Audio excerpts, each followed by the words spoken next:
Welcome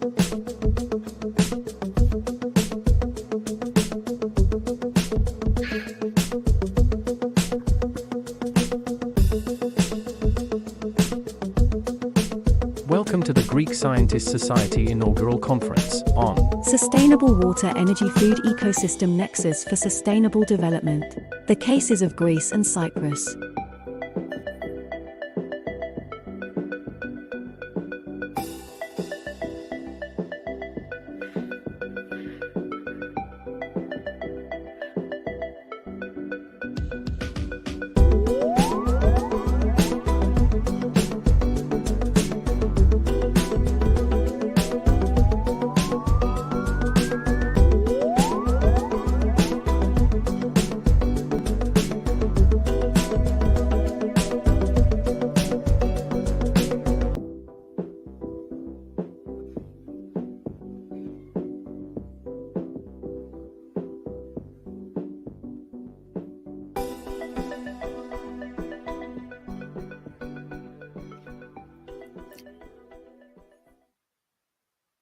Good morning, good afternoon, good evening to all of you joining us from all over the world.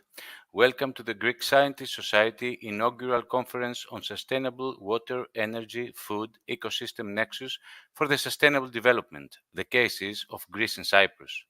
Hello, I'm Christos Xanis, I am a network engineer and I will be your host tonight. Today in our conference we have the great pleasure to be joined by eminent Greeks from every corner of the world. We bring together esteemed panelists from the academia, the research world, and the public domain who will offer their insights and answer your questions.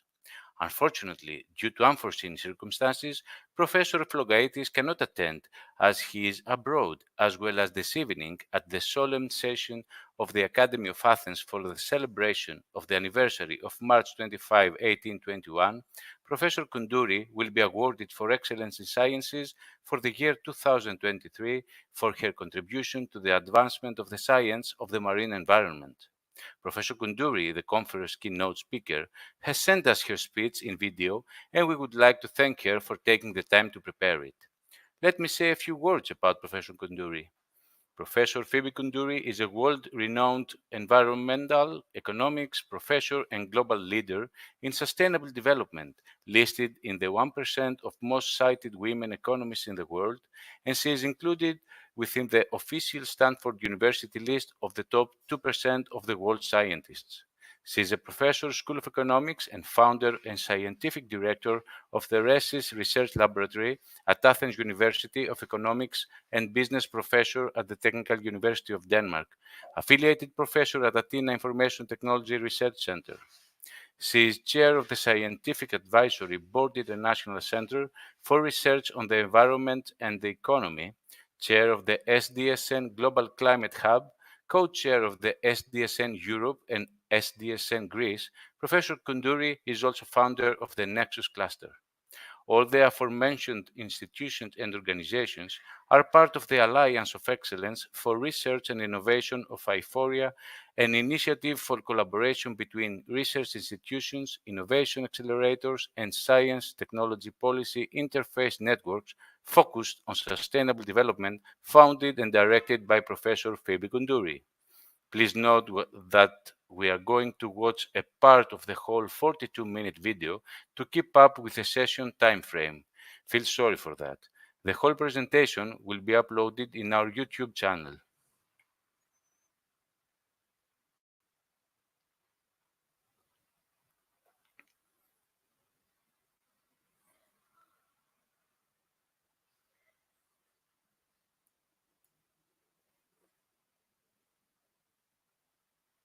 Good afternoon, everybody. I'm very happy to be talking to the Greek Scientists Network. My name is Phoebe Koundouri, and I'm a professor at the Athens University of Economics and Business and the Technical University of Denmark. Today, I will be focusing on the water, food, energy, and biodiversity nexus, and I will be discussing science-driven ways of transitioning and transforming from the current multi-crisis towards a sustainable water, food, energy, and biodiversity nexus. My main argument will be that if we can't measure the current status quo in a quantifiable way, it will be extremely difficult to manage the water, food, energy, and biodiversity nexus towards a sustainable future, towards a sustainable management of this nexus. We all know that we are in a state of multiple crises: the pandemic, the economic recession, inflationary pressures, the financial crisis that we are facing the last week. And together with that, the climate crisis, the biodiversity collapse, the geopolitical crisis aggravating the energy, food, and population crisis, and all of this increasing the inequality between the global south and the developed world. As the chair of the United Nations Sustainable Development Solution Network Europe, I am very happy that offer explicit measurement of the performance of each and every country of the world against the SDGs. Why? Because the UN Agenda 2030, composed of the 17 Sustainable Development Goals and the 169 targets within these goals, are our blueprint for escaping the current multi-crisis towards sustainability, towards the future that we want. Since 2015, that the agenda was launched together with the Paris Agreement a few months later, we are publishing a global report that showcases how each country performs against the 17 SDGs and against the implementation of the 160 targets within these SDGs.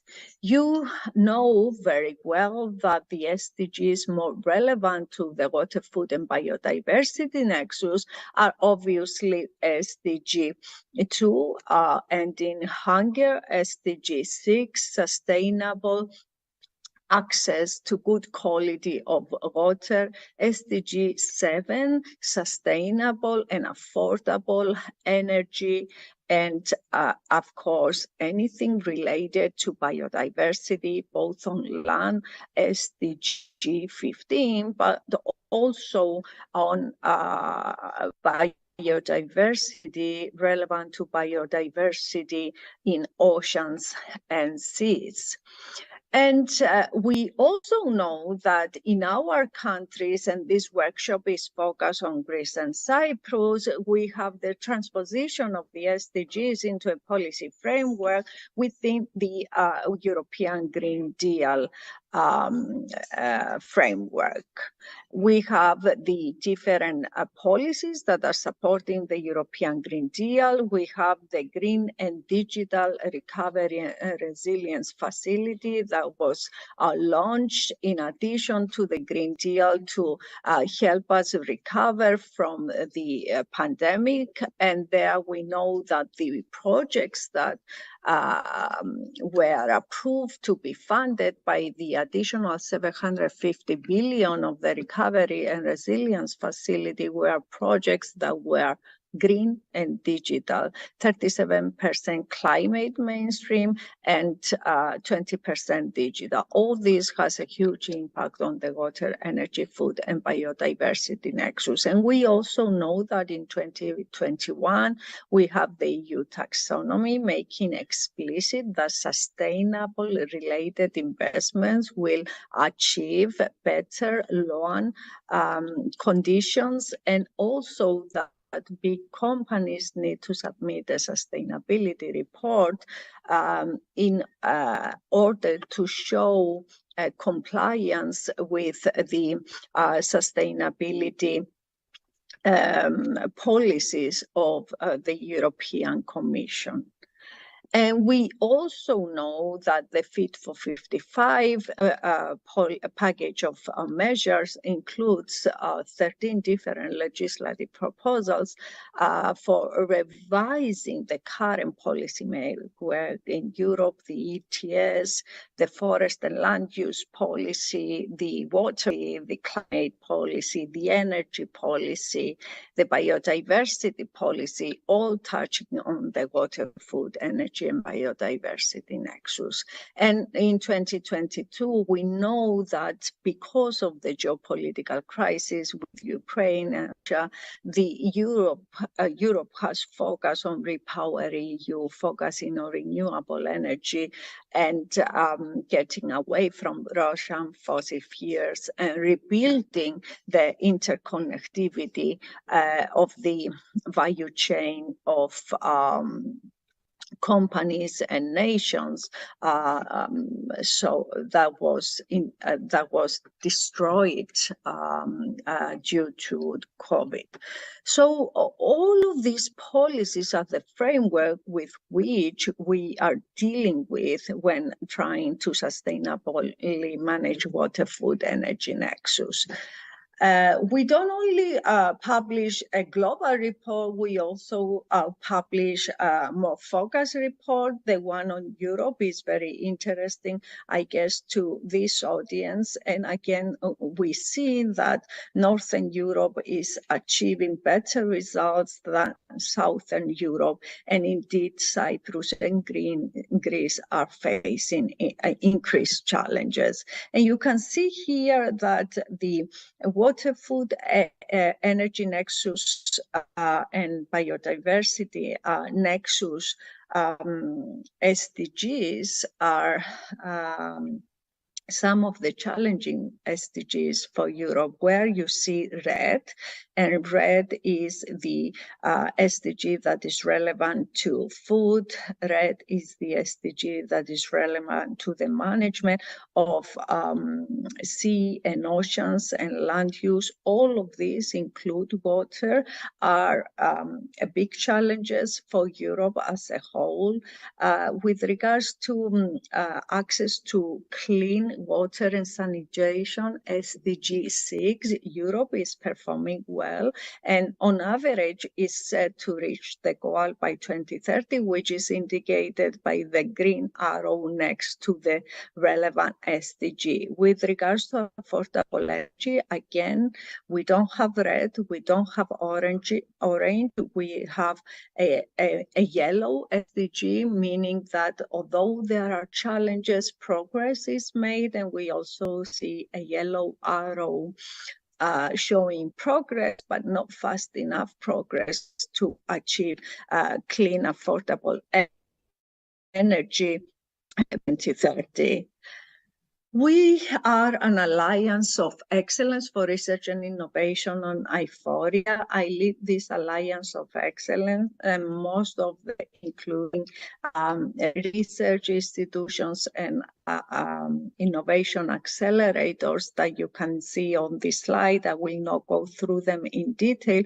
I will just tell you that we are more than 200 researchers working on more than 100 projects, amounting to $500 million competitive research funding on areas that have to do with climate change mitigation and adaptation, sustainable seas and oceans, sustainable biodiversity nexus transformations, innovation acceleration, education, upskilling and reskilling, and SDGs and EGDs measurement and sustainable finance. I will click only on the food, water, and energy nexus, and I will showcase the different projects that we are working on, each of most of them in millions, and also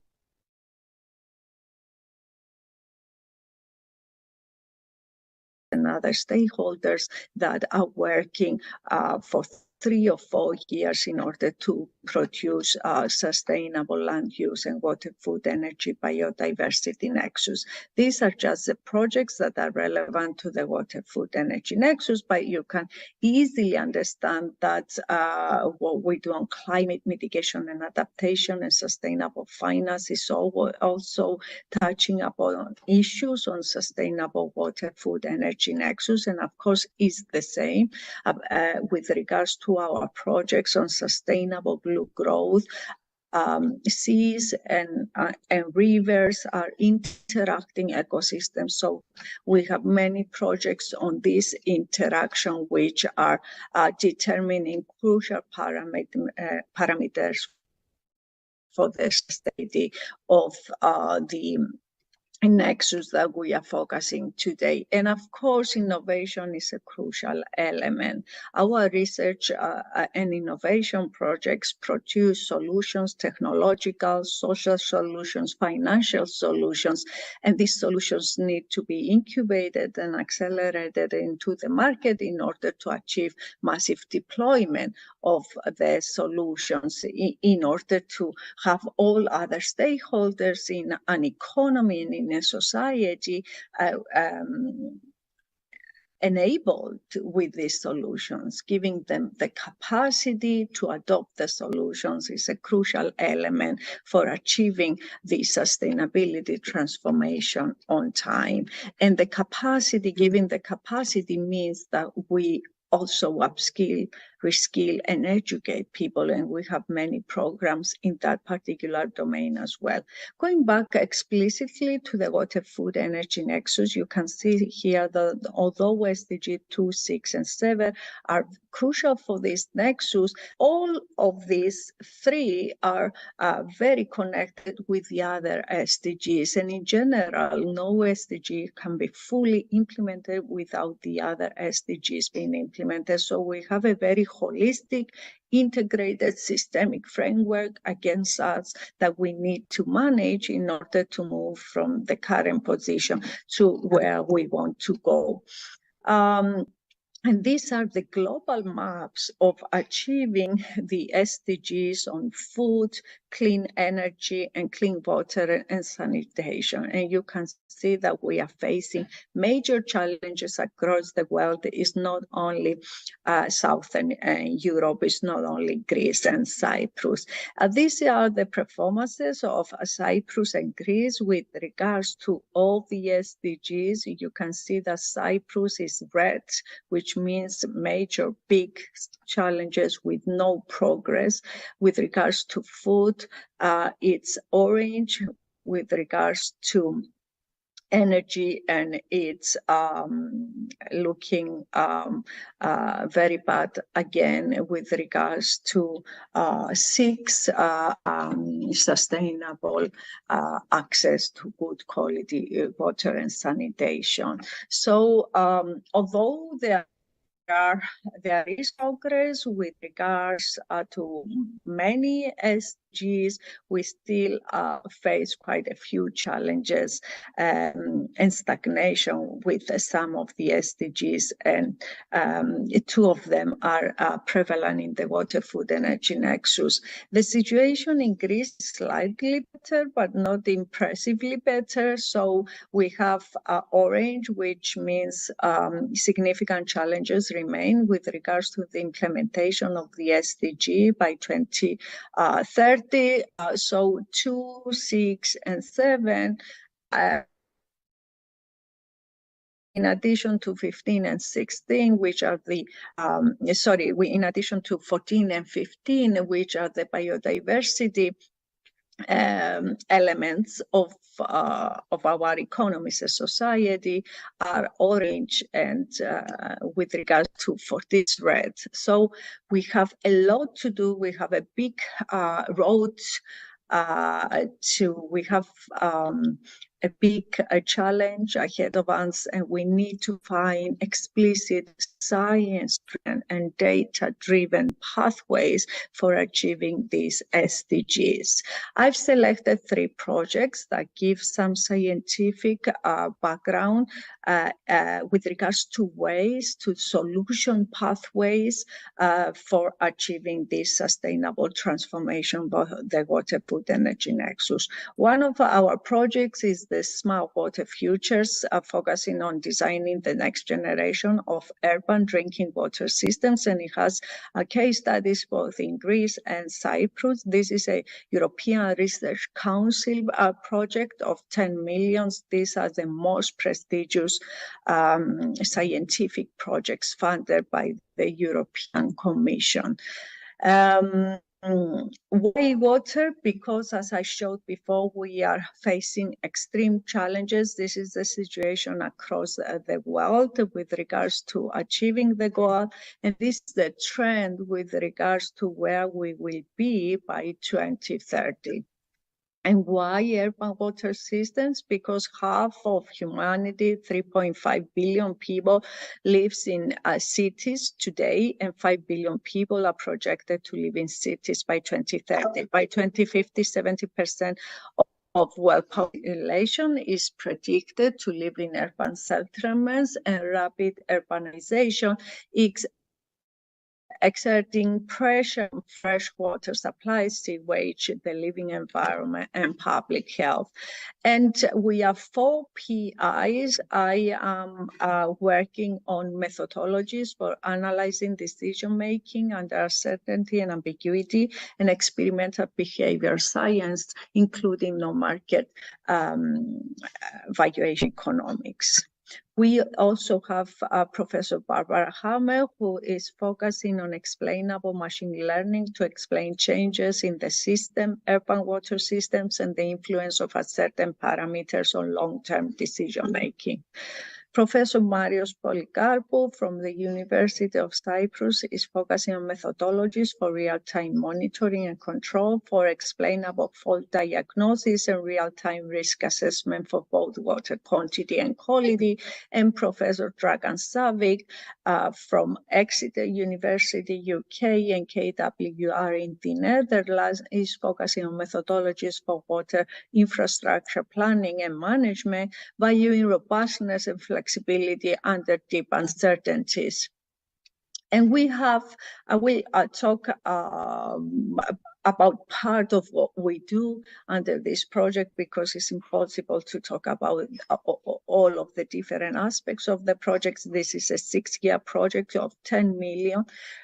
We are explicitly collaborating with water boards. I will talk to you about our collaboration with the Cyprus Limassol Water Board in order to showcase how basic science can be translated into something useful and usable for a stakeholder. And in consequence, if implemented, if the science-driven solutions are implemented, it can produce welfare for the greater society. And this is how science can benefit the society as a whole. So here we are focusing on understanding consumer behavior under uncertainty and ambiguity, and in the long run. And we are using virtual reality experiments in order to understand how people make choices about quantities and qualities with regards to their consumption of water, estimating their demands, and showcasing how their demand for water is influenced by socioeconomic parameters, by natural parameters, including natural hazards for climate change and biodiversity collapse, and also using all these estimations for forecasting. We are also building scenarios generation and and trying to use these scenarios for robust decision-making in water distribution networks, and in deciding how these networks should evolve over time, both in the medium and long run. Especially difficult to do so in the long run because you are not just facing uncertainty, you are facing ambiguity. That is, you don't know the probabilities of the various events that might take place. We also focus on ecosystem service valuation and creating a database for those, especially challenging because ecosystems are crucial for a sustainable water, food, energy nexus, but not explicitly pricing markets. So it's very difficult to derive a price. And unless you have a price, you cannot include them in cost-benefit analysis. The decisions are evolution of the water network. We also work on ESG, environmental, social governance, and SDGs, Sustainable Development Goals, reporting for water utilities, which is again important because 2024 they have a legal requirement based on EU policy framework and transposition of that framework into national laws to submit a sustainability report. And we do all this through the initiation of a Limassol Water Living Lab, which I will explain what it is. The first thing that we are working on is understanding behavioral behavior of consumers and also decision makers, and integrating economics with neuroscience and environmental values in order to have a solid, robust scientific framework to do that. And we also try to understand consumer demand by making the distinction between demand and consumption, understanding consumer perceptions, estimating on demand, checking against real consumption behavior, and identifying inconsistencies and flexibilities. Let me very quickly introduce to the consumption demand modeling and monitoring for our water distribution networks through the use of the functional model setting. Here we try to uncover repeated shapes in consumption in the water network, uncover seasonality effects, and then use the shape invariant model, which is a very flexible modeling approach in order to be able to identify a mean pattern and use any observation, any sample profile, and describe any sample profile as a deformation of the underlying pattern. Such a model allows us to model the typical daily water consumption profile for a node of the water distribution system. We need at least hourly measurements, and with them we can derive the typical expected profile employing the notion of future mean combined with the framework of deformation models. And there are certain advantages in this modeling. Typical daily consumption shapes are captured in detail. Uncertainties and oscillations around the typical shape can be described. Econometric models can be built on the shape invariant model parameters, connecting socioeconomic and climate variables to changes in water consumption, and also different types of dependency between the various nodes can be explored, allowing for extreme scenarios generations, and of course development of monitoring, relying on the estimated in control profiles to detect potential shifts in the water distribution network. You can see the deformation characteristics of monitoring and also the consumption shifts detection.